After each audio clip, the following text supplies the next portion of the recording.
తిరిగి అమ్మేస్తే 24 లక్షల అప్పుల్లోకి వెళ్ళిపోయి ఇంకా అప్పులలో బాధలు తట్టుకోలేక సూసైడ్ చేసుకుందామన్న సిచ్యువేషన్లో ఈ అవకాశం వచ్చింది.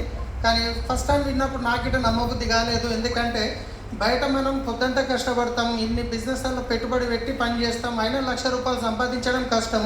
కానీ ఇక్కడ సబ్బు పేస్ట్ చేంజ్ చేస్తే ₹1,00,000 వస్తుందంటే నమ్మబుద్ధి అవుతుందా? ఎసార్ నో సపోర్ట్ చేస్తే టీపీ వెళ్ళిపోయారు, కొంచెం ఎక్సైట్మెంట్ కావాలి. నేను కూడా నమ్మలేదు, చెవిలో పెద్ద చామంతి పువ్వు పెడుతున్నారు అన్నట్టే అనిపిస్తుంది. సో కానీ నాకు చెప్పిన వాళ్ళు ఎవరైతే ఉండేనో అరుణ కుమారి మేడం, వాళ్ళ దగ్గర నేను ఒకప్పుడు డ్రైవర్గా పనిచేసిన కాబట్టి వాళ్ళ చేతులతో అన్నం పెడితే తీసుకొని తిన్నా కాబట్టి కాదనలేక ఫ్రీ జాయినింగ్ కదా అని చెప్పి జాయిన్ అయ్యి ప్రోడక్ట్ కొన్ని ఇస్తే తీసుకొని వాడి బాగున్నాయి. ఇట్లనే మీటింగ్కి రమ్మంటే మీటింగ్కి వచ్చిన తర్వాత కొందరు వ్యక్తుల్ని చూసి డిసిషన్ తీసుకున్నా సరే ఇక్కడ నుంచి నేను కూడా ₹1,00,000 ఇన్కమ్ సంపాదిస్తే చాలు అని బిజినెస్ స్టార్ట్ చేసినాం. కానీ ఈరోజు లక్షల్లో ఇన్కమ్ తీసుకుంటున్నాం. సో ఒక మంచి కార్, బెంజ్ కార్ తీసుకోవడం జరిగింది, గ్రాండ్ విటారా కార్ తీసుకోవడం జరిగింది, 1,60,00,000 పెట్టి ఇల్లు తీసుకోవడం జరిగింది.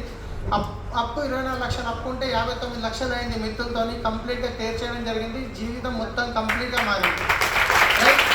సో ఇది ఎట్లా మారింది, ఏం చేస్తే మారింది అనేది నేను చెప్తాను. కానీ దానికంటే ముందు కొత్తగా వచ్చిన వాళ్ళకు ఉండొచ్చు, ఏడికని వస్తాయి ఈ పైసలు, ఏడికని వస్తాయి, ఎవరు ఇస్తారు, మనకెందుకు ఇస్తారు అని ఉంటుంది. అవునా కాదా? ఈ రోజు వచ్చిన వాళ్ళు ఎవరైనా ఒక్కరు కొత్త వాళ్ళు లేచి నిలబడతారా? ఒకరు చూస్తారు. మీ పేరు సార్? దేవదాస్ గారు. ఏం పేరు పెట్టిరు సార్? సూపర్. దేవదాస్ గారు మీరు కూర్చోండి. మీరు కూర్చోండి దేవదాస్ గారు, మీతో మాట్లాడతారు. దేవదాస్ సార్ మీరు ఏం చేస్తుంటారు? ఓకే కూర్చోండి, మీరు కూర్చొని మాట్లాడండి. సో దేవదాస్ గారు ఇవాళ ఫస్ట్ టైం వచ్చారు బిజినెస్ ప్లాన్ వినడానికి. వాళ్ళు అప్లై చెప్పారు, ఇక్కడికి వస్తే మంచి ఇన్కమ్ సంపాదించవచ్చు, చాలామంది లీడర్స్ చూడవచ్చు అని చెప్పి తోకొని వచ్చారు.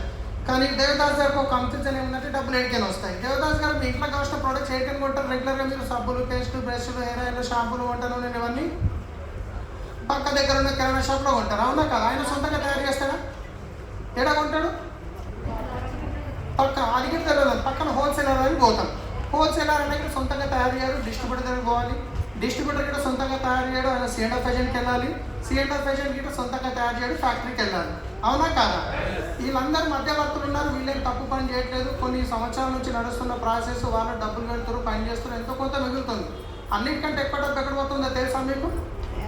తెలుసా? టీవీలో ఈరోజు ఏదన్నా కొత్త ప్రోడక్ట్ వస్తే ఎవరు వచ్చి చెప్తారు? ఐశ్వర్య వచ్చి చెప్తారు, నా సౌందర్య రహస్యం లక్ష సబ్బు అంటారు. నిజం చెప్పండి, ఐశ్వర్య మేడం లక్ష సబ్బు వాడినాక అట్లా అయ్యారా? ఒకవేళ అట్లయిన ఉంటే ఆఫ్రికాలో అందరూ ఐశ్వర్య మేడమ్స్ ఉండేవాళ్ళు. వేసారు. కానీ చెప్పే దాంట్లో నిజం ఉందా? కానీ ఆ విషయం చెప్పేదానికి కొన్ని కోట్లు తీసుకుంటారు. వేసారు. మీరు ఫోన్పే చేసినాక థ్యాంక్ యూ బాస్, మీకు ₹100 వచ్చినాయి అని చెప్పి మహేష్ బాబు వాయిస్ వస్తుంది. అవునా కదా? ఆ వాయిస్ విన్నాక నేను ₹100 వెళ్ళి కూడా మర్చిపోతాం. మరి ఆ వాయిస్ చెప్పనిక కొన్ని కోట్లు తీసుకుంటాయి. ఆయన తెలుసా ఈ విషయం? ఇంకో సచిన్ టెండూల్కర్ వస్తాడు, బూస్ట్ ఈజ్ మై ఎనర్జీ అంటాడు. నిజం చెప్పండి, బూస్ట్ తాగడం వల్ల ఎనర్జీ వస్తుందా, ఆయన అకౌంట్లో డబ్బులు పడడం వల్ల ఎనర్జీ వస్తుందా?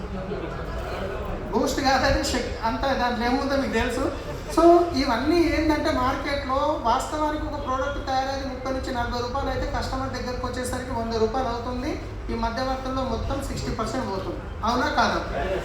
ఇప్పుడు దేవదాస్ గారికి తెలుసు, నేను నెల మొత్తం కష్టపడి 20,000 సంపాదిస్తే 12,000 వీళ్ళకి పోతున్నాయి. కంపెనీలో ₹30 నుంచి ₹40 తయారవుతుందా అని చెప్పి దేవదాస్ గారు పోయి కంపెనీలో ఏడ తీస్తారా?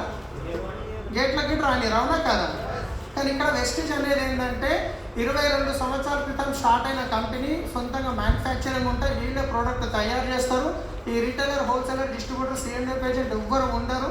డైరెక్ట్గా కంపెనీ నుంచి మీ దగ్గరకు వస్తుంది కాబట్టి మధ్యవర్తిలో పోయే డబ్బే కంపెనీ మీకు ఇస్తుంది. క్లియరా? ఎట్లా ఇస్తుంది అంటే చాలా 9 రకాల అవకాశంలో ఇస్తుంది. కానీ సింపుల్గా ఏంటంటే మీరు కొనుక్కోవడం వల్ల discount, cash back, free product, consistency, ఒక 40-50% బెనిఫిట్ వచ్చింది. ప్రోడక్ట్ నచ్చినాయి, మీరే వాడతారా, పక్కనకి చెప్తారా? మనకు అలవాటు, నచ్చితే 10 మంది చెప్తాం, నచ్చకుండా 20 మంది చెప్తాం. సార్ చెప్పడం వల్ల డబ్బులు వచ్చినాయా? రాలేదు. కంపెనీ ఇక్కడ ఇస్తుంది అంతే. కస్టమర్గా వాడుకోండి, మీరు బెనిఫిట్ తీసుకోండి. మీకు నచ్చి ఇదే బెనిఫిట్ ధరలో చెప్పడం వల్ల మీకు డబ్బులు వస్తాయి. ఎట్లా వస్తాయి? మీకు ఎగ్జాంపుల్, మీ టీం ద్వారా ₹1,00,000 టర్న్ ఓవర్ జరిగిందనుకోండి. మీ టీం ద్వారా మీది కలిపి మీకు 10,000 ఇన్కమ్ వస్తుంది. 10 లక్షల టర్న్ ఓవర్ జరిగినప్పుడు ₹1,00,000 ఇన్కమ్ వస్తుంది. క్లియర్ కదా? కొత్త వచ్చిన వాళ్ళకి అందరికి అర్థమైంది కదా? డబ్బులు ఎట్లా క్లియర్ అయింది కదా? రైట్. మరి ఇప్పుడు అర్థమైంది డబ్బులు ఎట్లా వస్తాయి అనేది. కానీ మరి ఇంటికి పోయి ఏం చేయాలి మనం? ఇప్పుడు దేవదాస్ గారికి అర్థమైంది డబ్బులు ఎక్కడో పోయేటి మనకు వస్తున్నాయి అని చెప్పి అర్థమైంది. కానీ ఇక్కడ చేయాల్సింది ఏంటంటే అన్నిటికంటే ముందు ఇంటికి వెళ్ళినాక ఒక పేపర్ తీసుకొని ఫస్ట్ ఒక లిస్ట్ తయారు చేయండి. ఏం లిస్ట్ తయారు చేయాలి? సో ఎగ్జాక్ట్లీ చాలామంది యాక్చువల్గా లిస్ట్ అంటే మనం ఎవరు చెప్పాలో వాళ్ళ పేరు ఖచ్చితంగా రాయాలి. కానీ దానికంటే ముందు నేనేం చెప్తానంటే, సో మా అప్లైన్ మా సిస్టమ్ నేర్పింది డ్రీమ్స్ లిస్ట్ రాయండి. అసలు ఈ బిజినెస్ మీరు ఎందుకు చేయాలనుకుంటున్నారు? ఈ బిజినెస్ చేయాల్సిన అవసరం మీకు ఎందుకు ఉంది? సండే రోజు వదిలేసి వచ్చి కూర్చోవాల్సిన అవసరం ఏముంది? అవునా కాదా? వై అనేది క్లియర్ కావాలి. మీ దగ్గర ఎంత పెద్ద డ్రీమ్ ఉంటే ఈ బిజినెస్లో అంత తొందరగా సక్సెస్ అవుతారండి. ఇది నిజం చెప్తున్నాడు. మనకు ఎస్పీ భారీ సార్ అంటారు, అసంభవ్ సి దిఖనే వాली चीज के बारे में सोचना वो है డ్రీమ్. తెలుగులో ఏమంటారంటే, ఏదైతే నీకు అసంభవం అనిపిస్తుందో, ఇది నేను సాధించలేను అనిపిస్తుందో దాని గురించి ఆలోచించడమే అసలైన డ్రీమ్. ఇప్పుడు దేవదాస్ గారు ఉన్నారు, ఆయన చేసే జీతం 20-30-40 వేలు వస్తుంది. 5 సంవత్సరాల తర్వాత దేవదాస్ గారు మీరు చేస్తున్న పనిలో బెంచ్ కార్ తీసుకోగలుగుతారా? ఎక్కడ సార్ మీ డ్రైవర్ కంప్లీట్ కష్టం అన్నట్టు ఉంది పరిస్థితి. అవునా కాదా? కానీ దాని గురించి ఆలోచించడమే అసలైన డ్రీమ్. అలాంటి వాళ్ళే ఈ బిజినెస్లో సక్సెస్ అవుతారు, పెద్ద డ్రీమ్ ఉన్నవాళ్ళు. రైట్. సో దాని గురించి నేను ఫస్ట్ టైం ఢిల్లీ మీటింగ్కి వెళ్ళిన, అక్కడ ఫుల్ ఎక్సైట్మెంట్. 3 రోజుల మీటింగ్. పోయేటప్పుడు చాలా బల్మీకమైన అప్లైన్ చెప్తే తప్పదిగా 10,000 ఖర్చు పెట్టి పోవాల్సి వస్తుంది ఢిల్లీకి 3 రోజులు అని చెప్పి లోపల బాధ పెట్టుకొని పోయినా. కానీ ఆడికి పోయినాక రిటర్న్ వచ్చేటప్పుడు ఎట్లుందంటే నా పరిస్థితి, అది బుగ్గకి ఏమంటారు, ఇట్లా బుగ్గ ఉగ్గుతుంది కదా గాలి కొడతాయి, అట్లా అయిపోయింది. ఇక పోయేటప్పుడు ఏమో ఏదో సాగిపోయినట్టు బల్మీకి పోయినా, వచ్చేటప్పుడు నిద్ర పడతలేదు. ఆ దక్షిణ ఎక్స్ప్రెస్ ఊరుకుంటా వస్తుంది. ఇంకెప్పుడు వస్తుంది. నా మైండ్ అది తిరుగుతున్నారు. ఈయన చెప్పాలి, ఆయన చెప్పాలి, తమ్ముని చెప్పాలి, బావ చెప్పాలి, తమ్ముడు చెప్పాలి, 1,00,000 కొట్టాలి. ఎట్లా అయిందంటే నిద్రే వస్తలేదు అసలు 2-3 గంటల దాకా. వచ్చిన తర్వాత ఏం చేసిన అంటే, ఫస్ట్ అప్లైన్ ఏం చెప్పారు, ఎవరు ఎంత పెద్ద డ్రీమ్ ఉంటే అంత పెద్ద సక్సెస్ అన్నారు కదా. ఇంట్లో ఒక ఎల్లో కలర్ పేపర్ తీసుకొచ్చిన, రెడ్ కలర్ ఎల్లో కలర్ స్టేషనరీకి వెళ్ళిన, మంచి డ్రీమ్స్ రాయడం స్టార్ట్ చేసిన. హఫీస్పేట్లో 72 గజాల ఇల్లు, ఆల్రెడీ 24 లక్షల అప్పు పెరుగుతుంది. ఆ ఇల్లు వాల్యూ 16 లక్షలు ఇటు లేకుండే. డ్రీమ్స్ రాసిన 2 లక్షల ఇన్కమ్ నెలకి, 2 కోట్ల ఇల్లు, 1 కోటి రూపాయల కారు, మా పిల్లలకి మంచి స్కూల్ చదువు, ప్లస్ మా వైఫ్కి 200 గ్రాముల బంగారం రాసినది 2 కిలోలు రాసినట్టు భయమైంది నాకు అప్పుడు స్టార్టింగ్. 200 గ్రాములు రాయనికని.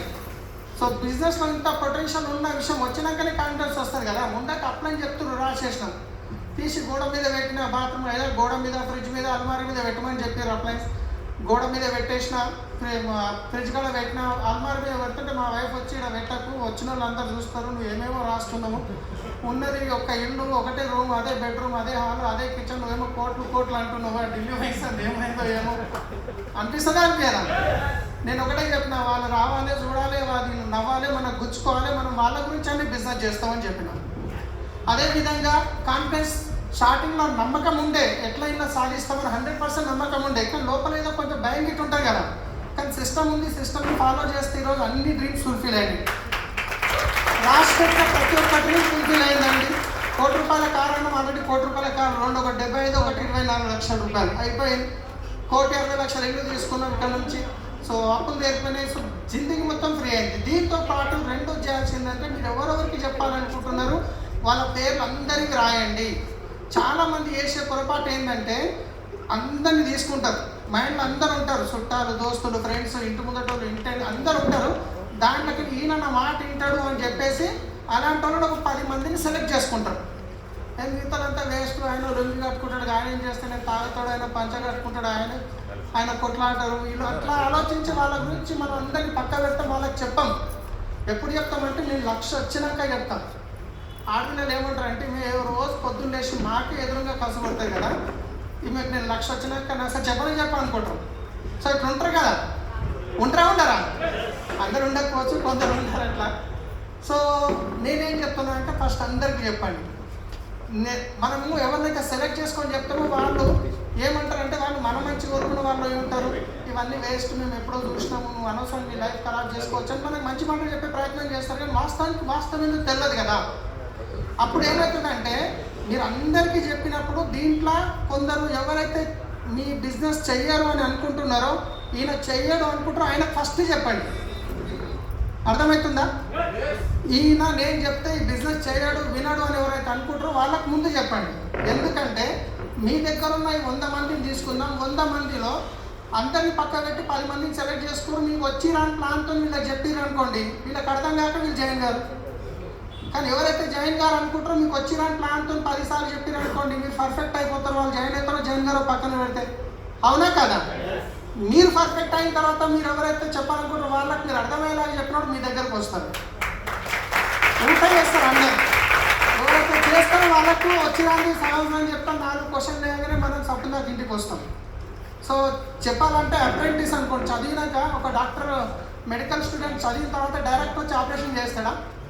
ముందు చనిపోయిన శవాలకు పోస్ట్ మార్టం చేస్తారు, డెలివరీది కిడ్నీ అని చెప్పి ఎట్లయితే ప్రాక్టికల్ చేస్తారో అట్లనే మనం గిట్ట కొత్త అందరికీ చెప్పినప్పుడు రానోళ్ళు ఎట్లా రారు, వచ్చే వాళ్ళకి వచ్చేసరికి మనం పర్ఫెక్ట్ అయిపోతాం.